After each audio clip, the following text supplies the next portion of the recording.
Have you ever noticed how quiet you become when everyone around you erupts in celebration? The game-winning shot happens, the stadium roars, your friends leap from their seats and you feel nothing, not anger, not boredom. It's just a peculiar absence of feeling, like watching fireworks through soundproof glass. There is something strange about being the person who doesn't care about sports in a world that often feels like it revolves around them. You're surrounded by passion, by tribal belonging, by grown adults painting their faces and screaming at televisions, and you're standing on the outside, not quite understanding what you're missing, or if you're missing anything at all. But here's the real question. What does it say about your psychology when one of humanity's most universal obsessions leaves you completely unmoved? Let's start with what you already know. You've learned to navigate the social minefield. When someone asks, "Did you catch the game?" you've developed your scripts. "I missed it," or "I'm not really into sports." I delivered with just enough apologetic lightness to deflect the inevitable follow-up. "Wait, you don't like any sports?" And in that moment, you see it in their eyes: confusion, sometimes mild judgment, occasionally genuine bewilderment, as if you've just admitted you don't like music or stories or human connection itself. But here's the thing. Your disinterest in sports doesn't mean you're broken. It means your brain is wired to find meaning in different places. The psychology behind this runs deeper than simple preference. When most people watch sports, their mirror neurons fire in synchrony with the athletes. These specialized brain cells allow us to internally simulate the actions we observe. You watch someone score, and your motor cortex lights up as if you're scoring. It's vicarious embodiment, a neurological form of empathy. Research from neuroscientist Christian Kaisers shows that sports fans experience genuine physiological responses to their team's performance. Their cortisol spikes during losses. Their testosterone rises during victories. They're not just watching a game, they're living it through neurological proxy. But for you, those mirror neurons don't fire the same way. Not because they're absent, but because they're activated by different stimuli. Maybe yours light up when you read a perfectly constructed sentence, or solve a complex problem, or watch a documentary about deep-sea creatures. Your capacity for passion isn't diminished, it's just directed elsewhere. This is where it gets complex. Sports are designed as belonging mechanisms. They're tribal identifiers, social currencies, shorthand for "we're the same" when you opt out. Even passively, you're refusing an easy path to connection. You're choosing not to speak the most common social language in your culture. There's research on this. Sociologist Eric Dunning called it "quest for excitement in unexciting societies." Sports provide manufactured drama.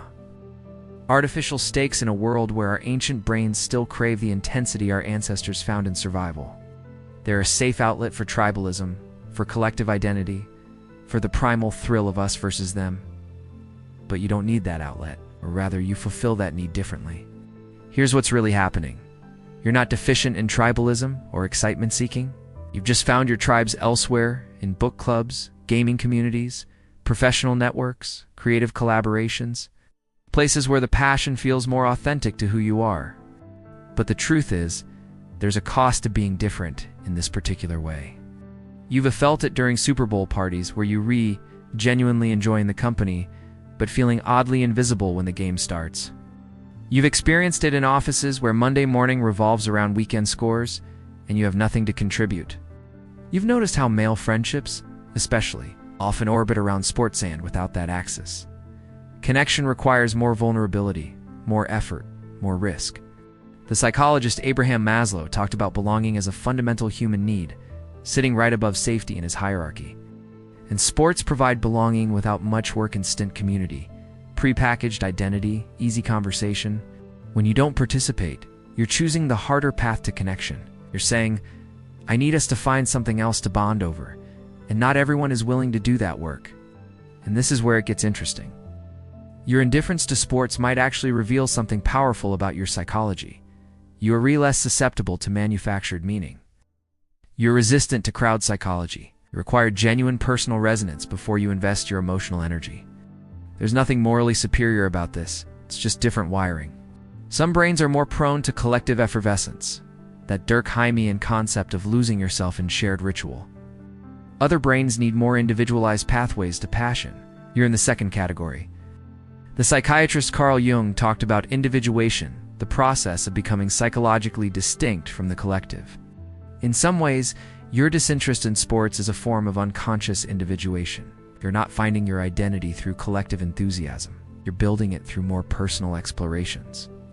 But here's what's fascinating. This doesn't make you less social or less connected.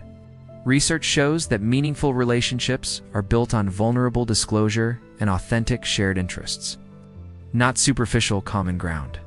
The friendships you build might take longer to form. They're often deeper because they're based on real compatibility, not convenient tribal markers. Maybe you've wondered if something's wrong with you, if you're missing some essential human component that makes people care about 22 people chasing a ball across a field. You're not. The psychologist Howard Gardner's theory of multiple intelligences suggests that kinesthetic intelligence, the ability to understand and appreciate physical movement and bodily performance, varies widely across individuals. Your intelligence might be more linguistic, or logical, mathematical, or musical. None is superior. They're just different lenses through which we engage with the world.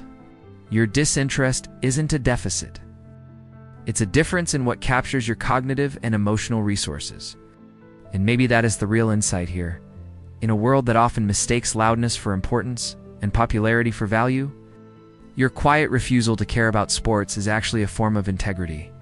You're honoring what genuinely moves you rather than performing interest in what you think should move you. So the next time you're standing in that quiet space while everyone around you erupts in celebration, remember this. Your psychology isn't wrong, it's just differently attuned. You're not missing out on human connection. You're seeking it through channels that feel more authentic to your nature.